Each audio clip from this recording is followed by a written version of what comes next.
Well, here we are out on the Elkhorn Creek. I'm here with my fishing buddy Jim Musinski back there. He's manning the oars.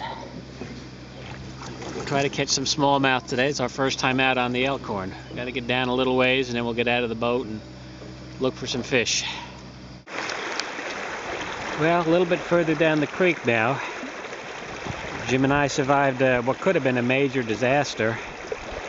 I was too busy talking and not paying attention to where we were going, and before I could do anything about it, we smashed right into a root ball of a tree falling over, which knocked our canoe sideways, which then allowed the canoe to take on water and knock us out of the canoe.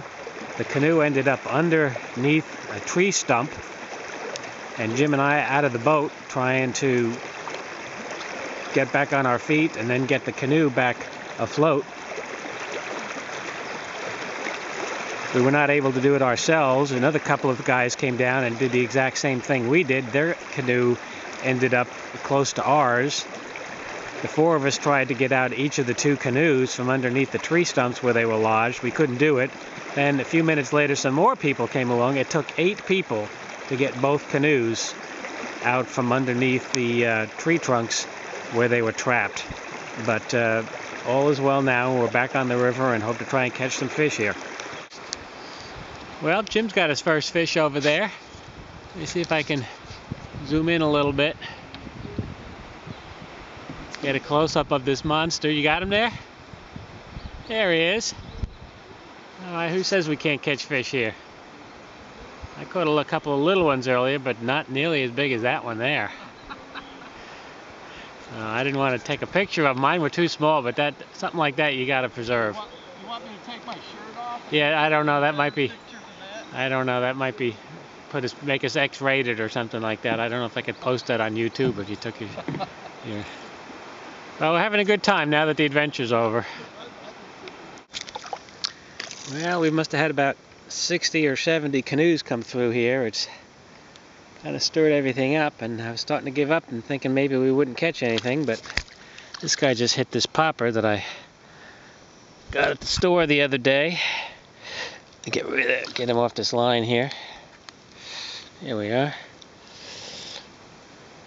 Not too big, about 6-7 inches maybe, but we'll take him today. Alright, this is what we came out here for. I don't know if I can get how much of a picture I can get of this guy. He's a nice smallmouth, maybe 12 inches, 13 inches. He hit the popper real well. Gave me a good fight. Maybe there's some more down here. Let me get this guy off the hook and back in the... Just caught another little one, too small to bother videotaping, but I'm going to begin this section of the creek that I think is my favorite stretch on the whole creek. There's a steep hill to the right, flat land to the left, and there's a series of shallow runs and riffles coming up for the next quarter mile or so. Usually catch a lot of bass here. I've been fishing this for, 15-20 years now. Well, I haven't caught anything for a while, but I put on this larger popper again, and this guy came up and grabbed it. Not quite as big as the one earlier, but gave me a pretty good fight, so I'll take him. Let me get him.